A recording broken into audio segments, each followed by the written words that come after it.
All right, welcome to our first official episode of To Train Up a Child. And I'm so glad that you've joined us here. And today we're going to be talking about giving responsibility to kids. And boy, that's such a big issue today. Our kids are, quite frankly, our kids are suffering right now with a lack of responsibility. And so we're going to dig into that some today, the importance of that, how to do it, what it looks like, and all of those things. But before we dig into that, I want to just say to the parents that are watching or listening, every parent that I've ever met in my life, myself included, I've got 5 kids of my own, my wife and I, and every single parent, including myself, has at some point in life felt like, man, I am blowing this thing. You know, I am not parent material. I am not, my kids are going to grow up and they're going to be a mess because of me and all this. Listen, those are lies from the devil. God has given every one of us the ability, the capability, the tools that we need to raise his children for his glory. And I just want to encourage you, parents that are looking, grandparents, parents, aunts, uncles, whoever's in charge of children, you can raise good, godly children to be good, godly young men and women. And we just need to know how to do it. We just need the tools. And so that's my goal in this show, is to try to help you find those tools, is to try to give you those things that can help you in a tremendous way. So before we dig into kind of all of this stuff, I've got some scripture for you. I've got some statistics. People that know me personally know that I'm a big statistic guy. I love doing the research and finding data. I think data helps us a lot, and it helps us to learn. And so I've got some of that for you. And then I have some practical things that we'll end with, of tools that you can put in place to help you with your kids. But I think before we do all of that, I think we need to invite the Lord to come and be a part of this podcast. And so if you would, take a moment and let's pray together that God will bless the content of this today. Let's pray. Heavenly Father, thank you so much for the day you've given. Thank you for the opportunity that we have, Lord. What a wonderful time in this strange little slice of history, God, that we can send messages like this literally all over the world. And God, that I pray that people could be benefited and helped by the content that'll be in this episode and the upcoming episodes. And Lord, I just pray you'd bless and you'd work in our hearts, work in our lives, work in our families, Lord. And we ask it in Jesus' name. Amen. All right, so first I want to start off with Colossians chapter 3 and verse 23. The Bible says, "Whatsoever ye do, do it heartily, as to the Lord and not unto men." That word heartily, do it heartily, means do it with your very breath. In other words, with everything you've got. So I take this verse for us as parents. We need to do our job as parents with our very breath, with everything we've got. And that means it's hard. Those of you that are parents or grandparents, you know, raising children is not easy. But it is such a worthwhile venture for us to be a part of. It's such a blessing and a privilege and an opportunity to do. We ought to do it with our very breath. We ought to do it with everything we have. And then he says, as to the Lord, not unto men. I don't parent my children so that other people will say they're great kids. I parent my children so that God will be able to use them someday. And so everything that I do needs to be for the Lord. So now our topic today is how to give responsibility to our kids. What does that look like? How am I supposed to ensure that they know how to work, they're hardworking, and all of those sort of things? Well, I want to start with some statistics. I think it's important for us to understand the data surrounding this. And so let me give you a couple of studies. Number one, Braun Research did a study in 2015 of 1,001 parents. I don't know why the one parent, but 1,001 parents. 86% of those parents, this was in 2015, 86% of those parents said they grew up doing chores in their homes. Guess how many of those parents make their kids do chores? Only 28% of them. I'm not talking about 28% of 1,001. I'm talking about 28% of the 86% that grew up doing chores. I don't know, that just seems strange to me. I grew up in a home doing chores, and that was expected of you. Nowadays, if you ask your kids to wash the dishes, they want to know how much they're going to get paid. It's not about that. We teach our kids at home, my wife and I, we teach them that you live here, so you contribute. And not everything's about getting paid. That's the Braun Research Study. The Journal of Developmental and Behavioral Pediatrics did a study of 10,000 children entering kindergarten. 3 years later, researchers studied the students as they were entering third grade and performed academic assessments. And what they found was that children who did more chores in kindergarten scored significantly higher in academic testing. They developed better peer relationships and overall showed greater life satisfaction. We're going to talk more about it in a moment, but I think one of the biggest problems is we're teaching our kids today that their responsibility is just to play. Their responsibility is to play and have fun, and I don't want to burden my kids with a bunch of work. Well, there's a value in that, and that study shows out of these 10,000 children, the ones that grew up doing chores as young as 4 or 5 years old, they perform significantly higher academically, relationally, and just greater life satisfaction in general. Here's another interesting study. This is an ongoing. It's still going on today. It started over 85 years ago by Harvard, and they began studying this. And what they've studied throughout the years is sharing responsibilities with children helps them develop greater self-worth, higher confidence, a stronger work ethic, and empathy for others. I mean, it makes sense, right? All of us want to feel accomplished with something, right? We don't want to just live our lives and don't have any accomplishments to show for it. I mean, how many of you, when your boss or anybody really comes up to you and says, "Man, you did a really great job on that," doesn't that make you feel great? Doesn't that just make you feel like, man, I want to go do that same thing again? Well, it's the same thing when we give responsibilities to our kids. We're giving them an opportunity to succeed. We're giving them an opportunity to be praised for accomplishing something. And that gives you fulfillment in life. And so it's important that we do that. And this study proves just that, how important that is. So we appreciate being recognized for accomplishment. So if we let our kids accomplish tasks and we recognize them for it, it only stands to reason that they're going to desire to work more. They're going to desire to do more and accomplish more. Because once you get that sense of accomplishment, you get that recognition from somebody, they thirst for that. That's human nature. We want that. And so let's give our kids an opportunity to accomplish something. Give our kids an opportunity to be in the midst of something. And there's a natural connection with kids and their parents. You see, I could go to any of the kids in my school. I've told you before, we have a school here at the church that I minister, and I could go to any one of these kids and say, "Hey, great job." And they would be so thankful and grateful that I recognize them for that. But it hits a whole lot different when mom or dad says, "Hey, great job, I'm proud of you." There's a natural connection, and God built within every child a need to be connected with their parents. In Leviticus chapter 19 and verse 3, God told Moses, "You shall fear every man his mother and his father, and keep my Sabbaths. I am the Lord your God." The word translated as fear here is a word that means to revere, honor, and respect. God told Moses in the same category about keeping the Sabbath that you're supposed to honor your mom and honor your dad and honor your relationships with them. This is why parents have a great opportunity and a great responsibility to tremendously lift up your children. But you also have the opportunity to tremendously damage your children. If a father treats his children in any way that's not respectful, it does serious damage to a child because the child is built to reverence his father and his mother. That's what children are designed for. And when dads or moms, when we refuse to or neglect to recognize our kids' achievements, we're really just tearing them down. And we're just breaking down that natural connection that God has built with us. And so it's really important that we as parents make it a point to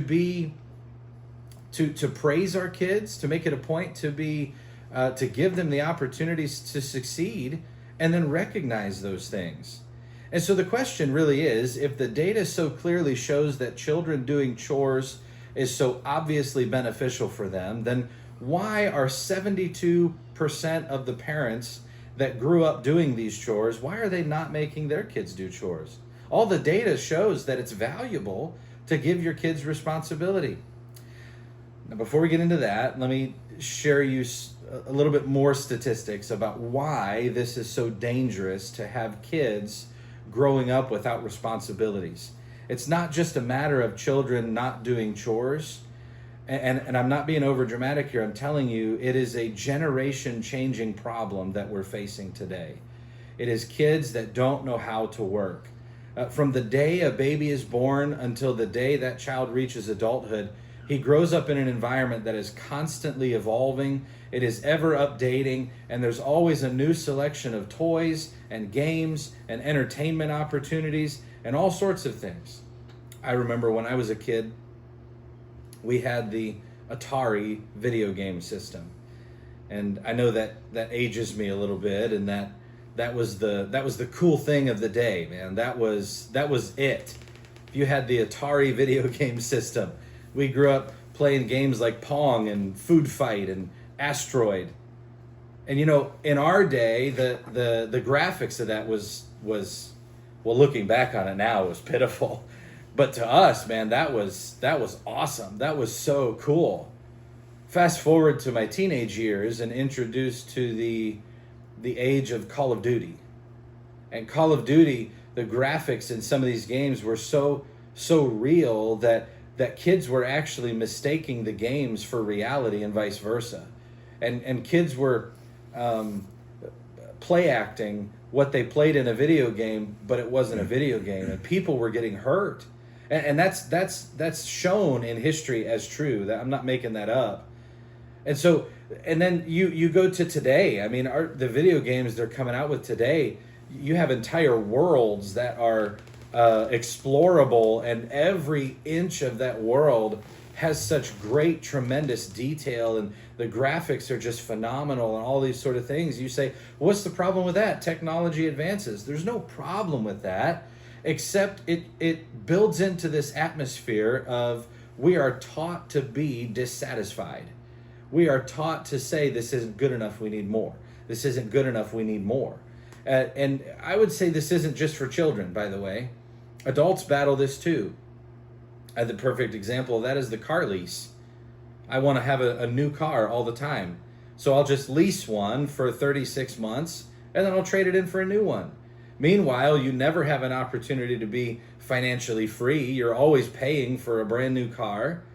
You have the upgrade plans for your cell phone, so you can always have the newest iPhone or the newest Samsung Galaxy or whatever it is that you're going for.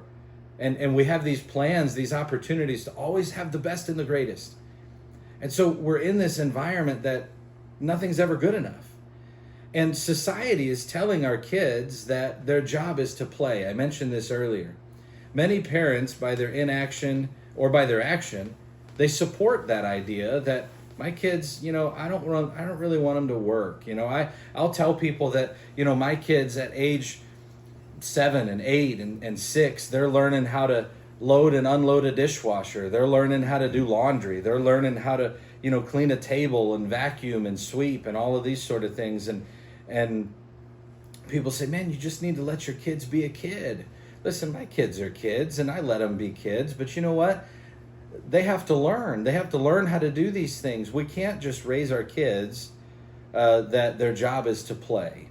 When I was a kid, our play was very active. Our play was outside. We played football just about every day. Me and my brothers and my friends and people in the neighborhood and whatever. We played football every single day. Football, basketball, whatever sport you could think of. We were always out active. What does kids play today? Kids play is screen time. And so if our kids are always playing, they're always in front of a screen.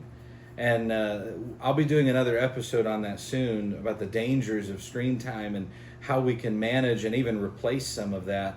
But suffice it to say, according to the American Academy of Child and Adolescent Psychiatry, Children ages 8 to 18 are on average spending 7.5 hours a day on screens.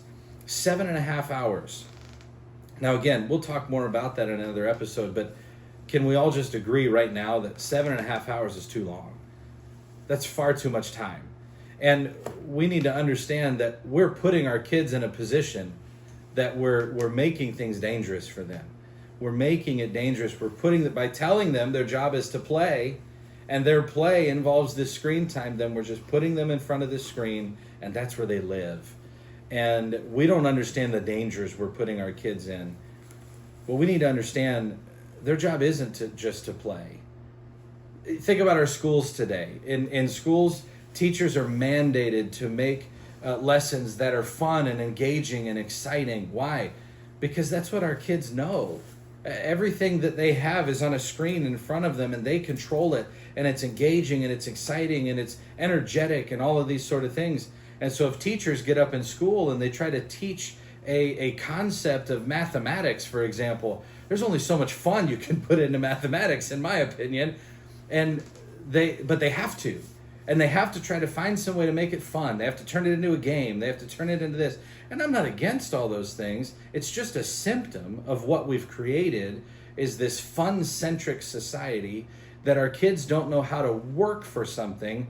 They're expecting it to be given to them. They're expecting it to be kind of spoon-fed, because that's what we've trained our kids to do. We've trained them that fun and play, and we get parents that'll drop off at our school all the time and they'll say, have fun. And you should have fun in school, and I enjoy that, but our goal shouldn't be fun. Our goal should be learn. I tell my kids, go learn something. And at the end of the day, you ought to be able to say, there's something I know now that I didn't know this morning. And I think that's great. Many people say, well, you say that, kids should be working and not playing, but, our kids are so busy today. Teens are overworked with school and extracurricular activities, and they're just so busy today.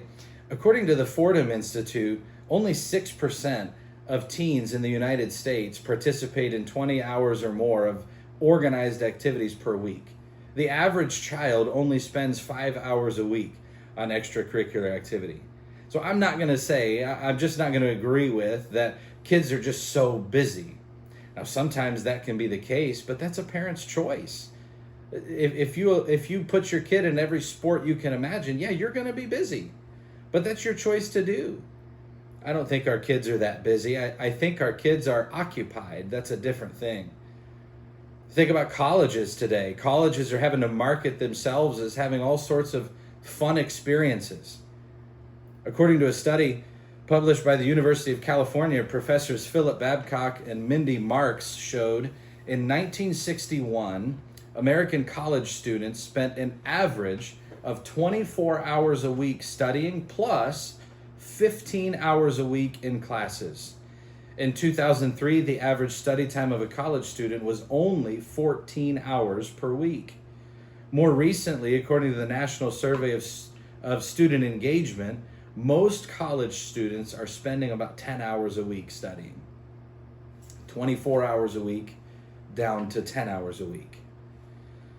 Only about 11% of students spend more than 25 hours per week on classes and studying. Why?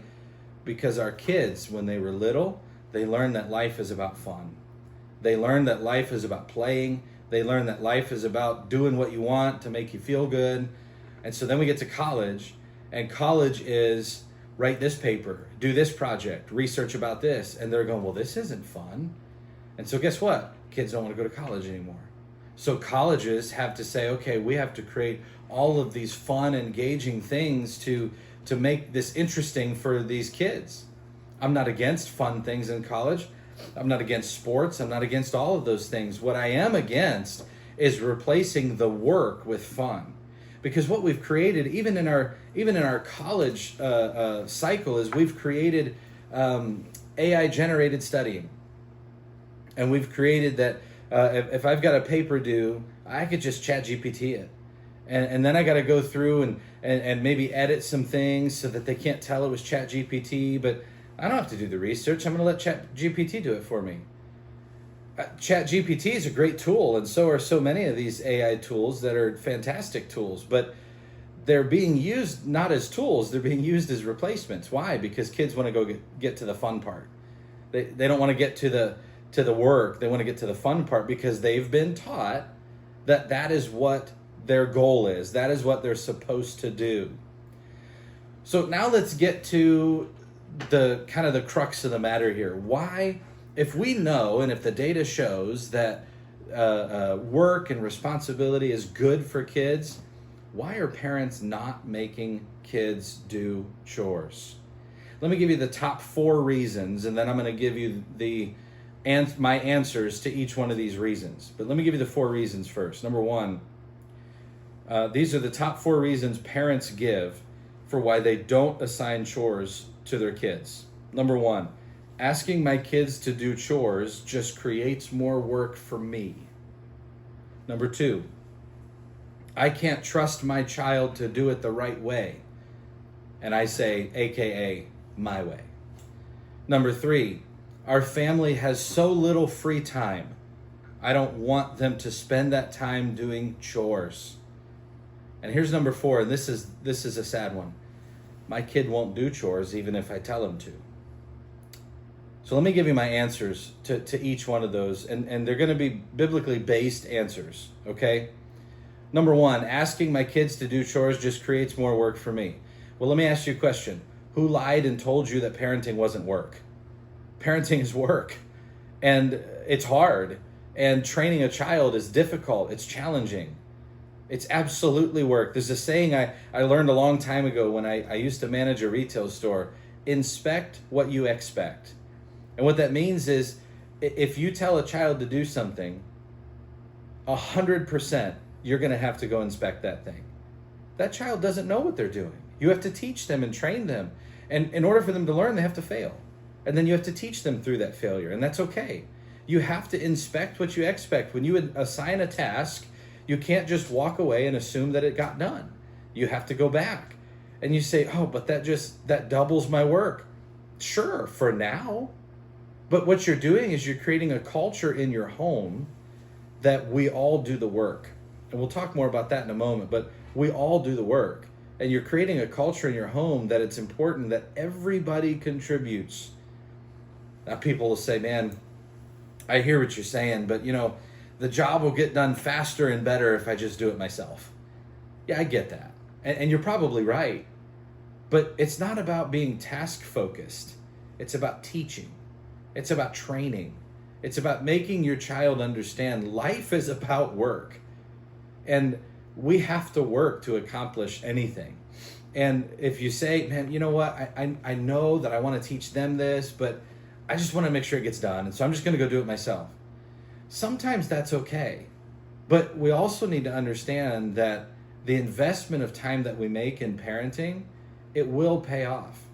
When your kids get older, it will pay off. I'll tell you, my oldest right now, as of the recording of this, is 14, and my youngest is almost 9. He'll be 9 in a couple of weeks, and so I'm through the young kid stage.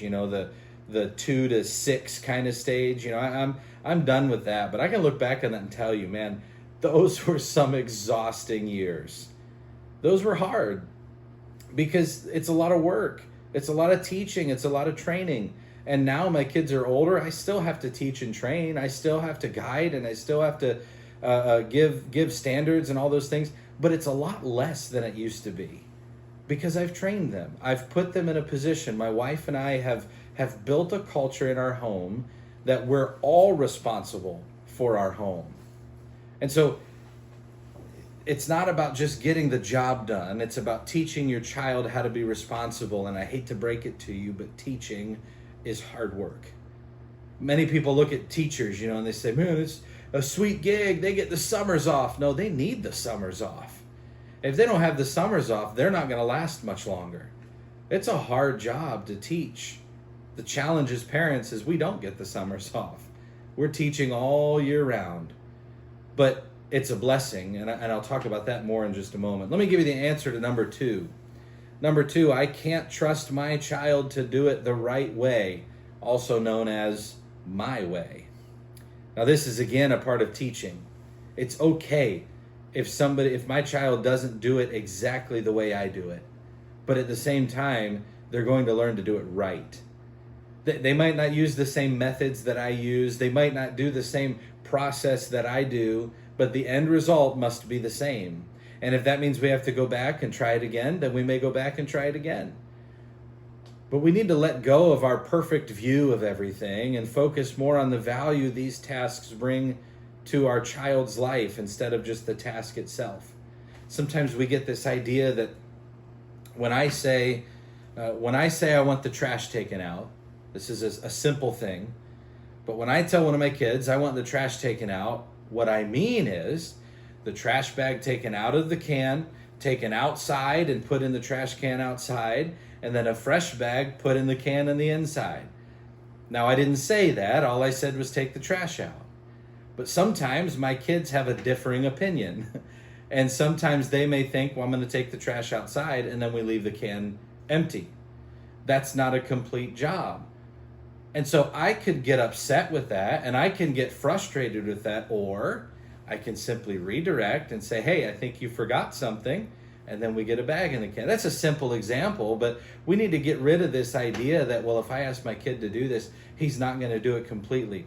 Let me just let you in on a clue here, parents. They won't do it completely because they don't know. And so you're teaching them. That's the whole point. You're teaching and you're training, and sometimes you're going to over-explain. And the goal is that someday you'll over-explain, and your kid, probably around age 12, is going to look at you and say, Mom, I already know that. And then they're still not going to do it right, and so you're still teaching, and that's okay. We're teaching these kids until the day we die. We have the opportunity and the privilege to be able to teach and train our children until we die. Not until they turn 18. Oh no, I'm not there yet with my own kids, but I've seen too many other families. I think it's just a whole new season of training when your kids become adults. But we have the privilege to teach them. And so let's focus on the value of what we're trying to teach them. Number 3, our family has so little downtime, I don't want to spend that time doing chores. Well, let me just tell you, as a pastor who's in the midst of a very active ministry with a preschool and an academy and about 150 kids and 30 staff members on the property every day, I could tell you a thing or two about a busy lifestyle. However, the chores still have to be done, right? I mean, unless you're independently wealthy and you can hire somebody to do all the chores, then, good for you. But most of us aren't in that position.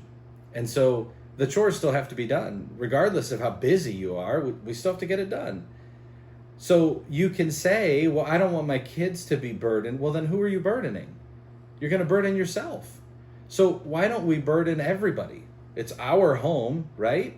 So why don't we burden everybody with the challenge? Why don't we say these are the things that we need to be responsible for? And so we either can take the responsibility on ourselves and burn ourselves out, or we can share in the responsibility and teach our kids that not only do they have a responsibility to contribute, but that their contribution is valuable. What a wonderful thing to teach your kids. You're not just doing this job because I don't want to. You're doing this job because I need you. And I need you to be a part of this home. And I need you to contribute. And you're going to give your kids a sense of purpose, that their contribution matters.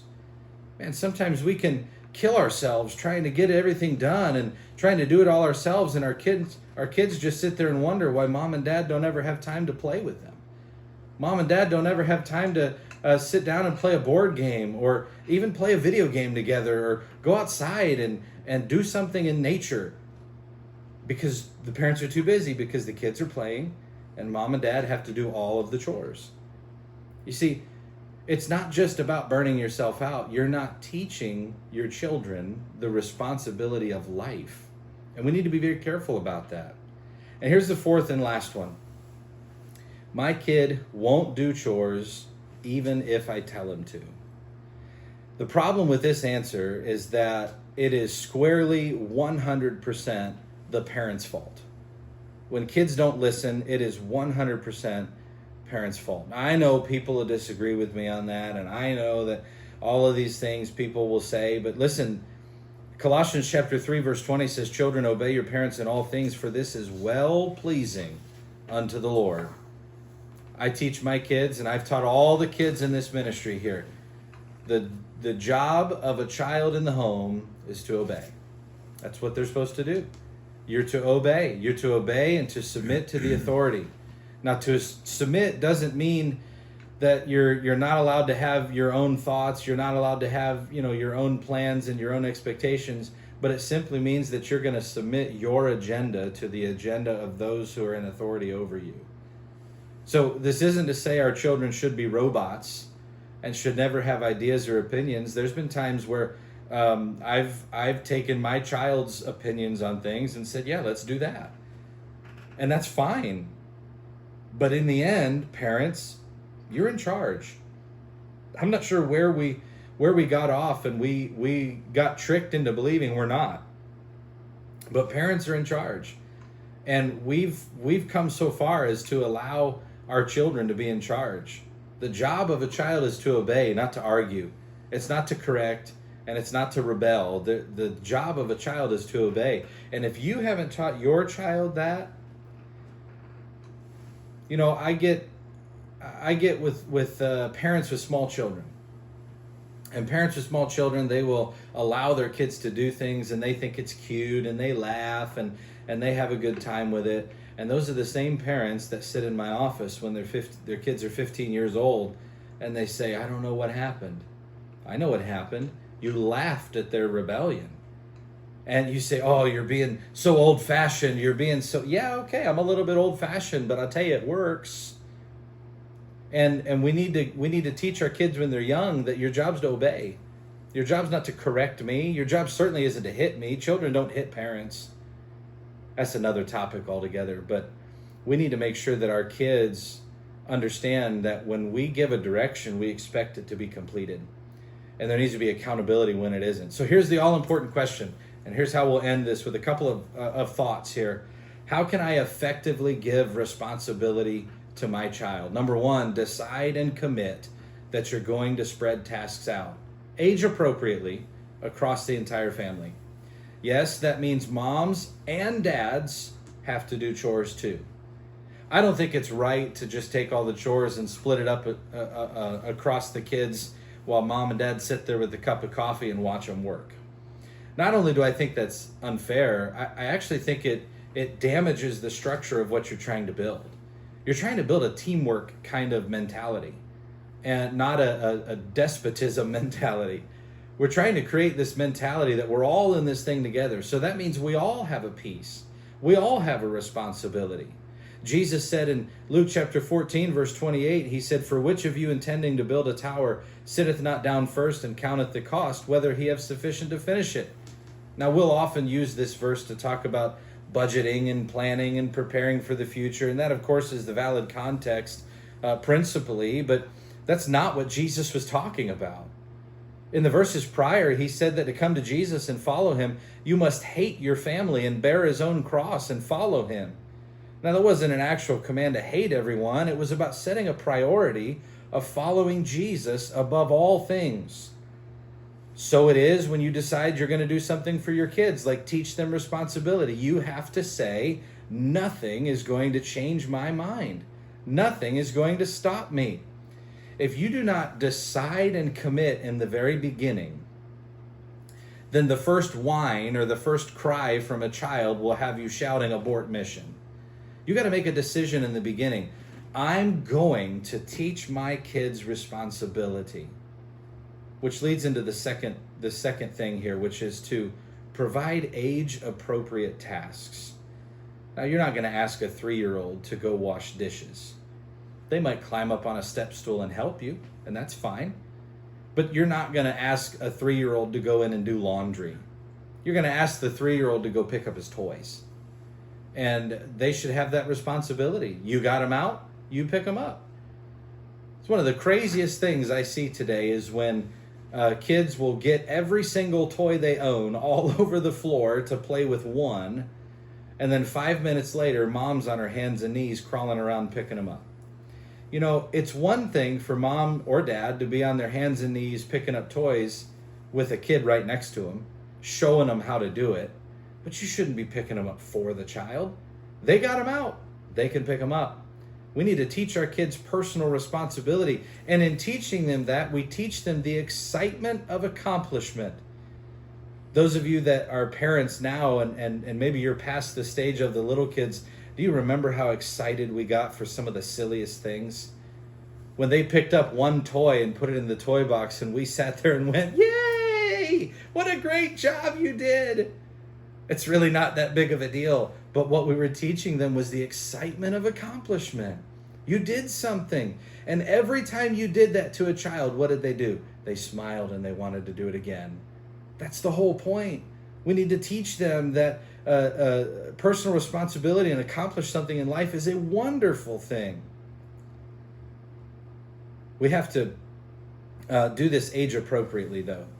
And so I would suggest around age 4 to 5, I think it's appropriate to begin assigning chores. Now, again, younger than that, they can pick up their toys and they can do those sort of things, but that's more about cleaning up after themselves.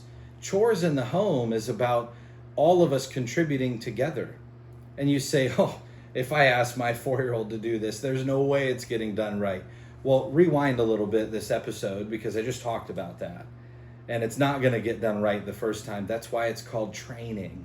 You're going to do this over and over and over again until they do get it right. I promise you, 5 years from now, you'll be so thankful that you did, because you're going to have kids that know what it means to have some responsibility. Here's the third thought. Lead by example. Paul said in Ephesians chapter 6 and verse 4, "And ye fathers, provoke not your children to wrath, but bring them up in the nurture and admonition of the Lord." This is given to fathers specifically.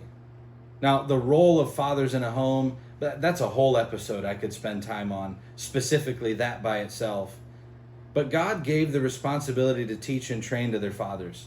This isn't to say that mothers aren't involved. It's to say the accountability lies with dads. You can't teach and train without being a good example. When my wife creates a chore list for the kids, she almost always includes a line on there for herself. Almost always. I know that's terrible grammar, but most of the time, my wife includes a line. Why? Because she wants the kids to see that she's there with them. She's working with them, and she's accomplishing something with them. She's not just assigning a list for them to do stuff because she wants them to. It's important. Now, she doesn't have to do that. She's not accountable to the kids. She doesn't answer to them. She's simply doing it to show that we're all on the same team. We're all contributing to the success of the household together. Our children are not our slaves. They're gifts from God. And we shouldn't abuse them, but yet we don't want to ruin them either by not allowing them the opportunity to work. Here's thought number 4. Give clear consequences for not fulfilling responsibilities. Again, these are going to be age-appropriate consequences. You're not going to have the same consequence for every age. But here's an easy one that I can think of for a younger kid, and that is maybe you told them to pick up their toys, and maybe they didn't pick up their toys. So guess what? They lose that toy for the rest of the day. They don't get to play with it. That consequence says if you don't respect your things, you don't get your things. And you say, "Oh, they're just going to cry," and yes, they are. They're going to be very upset with you. But sometimes there has to be an adult in the room. And as parents, that's our responsibility to be the adult in the room and say, "Yeah, you're not going to like this right now, but I promise you this is going to benefit you in the future." We have to communicate clear expectations for what it means to not accomplish. Why? Because we need to teach our kids the importance of keeping our commitments. Ecclesiastes chapter 5 and verse 4 says, "Better is it that thou shouldest not vow than that thou shouldest vow and not pay." You'd be better off not even making a commitment than making one and breaking it. Now, before we start a theological argument here, I know this context is talking about making promises to God, but wouldn't you agree that principally this applies the same in life? We shouldn't make commitments if we're not going to keep them. We ought to be men and women of our word. If we say we're going to do something, we ought to do it. And we need to teach our kids that. If your responsibility is this, then you shouldn't walk away from it until it's done. Number 5, set realistic expectations. I won't spend much time on this because we've already talked about it, but I want to encourage you to Look at the big picture of what you're trying to accomplish for your kid, and then break it up in small pieces. It is so much more powerful for kids to have a bunch of little wins than a big win. Our kids need to see little wins. Our kids need to see little victories. And so we're going to take those big things that we want them to accomplish, and we're going to break them up in small pieces. And so maybe, the first thing is we're going to teach them, maybe I'm going to buy a small little broom and dustpan. And that's a child sized, and I'm going to say, okay, we're going to sweep the dining room floor. And I know for a fact that my child is going to miss a ton of things. That's okay. And so maybe for the first couple of times, I'm just going to say, hey, good job. But then as they do it more, then I'm going to say, hey, you missed this spot right here. And then we might do it together. And we might clean it together. And then later it's going to be, the consequence is going to be that, no, you know how to do it. You need to get it done. But we need to set realistic expectations. You're not going to expect a young child to be able to be an expert at anything, really. That's unfair. And so we need to set realistic expectations. Don't set your kids up for failure.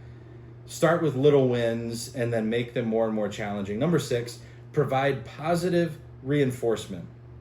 There's a misconception that positive reinforcement is just condoning mediocrity. That's not at all what it is. It's celebrating the little wins.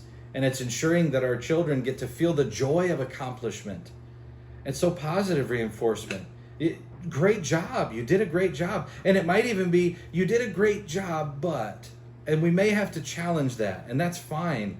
But don't just beat them up for something. Recognize their effort at least, that they accomplished something. And here's number 7. Here's the last one. It's the last one, but it's the most important one. And that is pray and ask for wisdom. Psalm 127:3 says, lo, children are an heritage or a gift of the Lord. God has given us a wonderful gift in our children. And if he's going to give us that gift, he's not going to leave us in the dark on how to raise them. The problem is that many of us won't bother to seek him for something that I should just know how to do. I should just know how to be a parent. I've told this story so many times, and I tell it because I think it's hilarious. When my wife and I had our first child, I remember coming home from the hospital, and we carried him in his little carrier, and we walked into our house, and we sat him down on the couch, and she sat on one side, and I sat on the other. He was asleep. And we looked at each other, and we said, what do we do now? And that's the feeling of so many parents. What do I do now? What's the next step here? And I can't tell you how many times I have said that in my parenting tenure. What do I do now?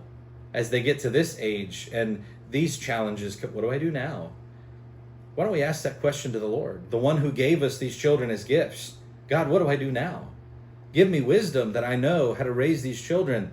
There's a misconception in our world today that parents that ask for help are somehow bad parents.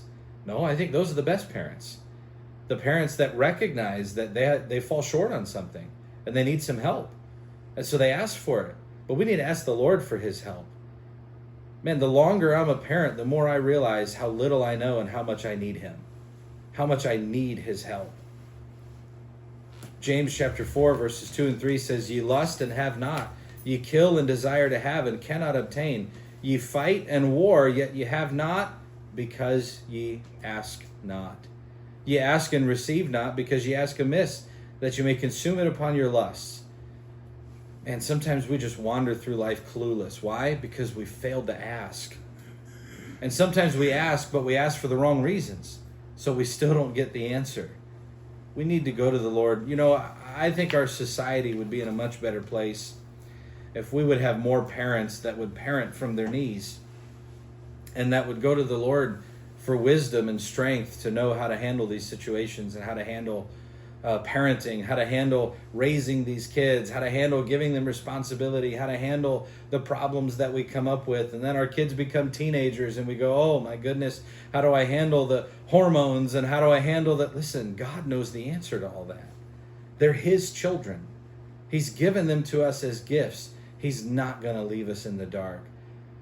So I know I threw a lot at you in this episode. There's a lot of statistics and a lot of numbers and a lot of thoughts. There's a lot of expectation. I encourage you to maybe take some notes and find something that you can apply to your life today. Something you can say, man, I'm going to start doing this. Don't take everything that I said and write it all down and say, okay, tomorrow we're changing our whole lifestyle. Well, you'll scare your kids is what you'll do. Just take something and say, I'm going to implement this. And I'm going to see what this does in our life and our family. And I promise you, if you do it with the right attitude, and if you truly seek the Lord for help, listen, here's the reality. You're going to fail.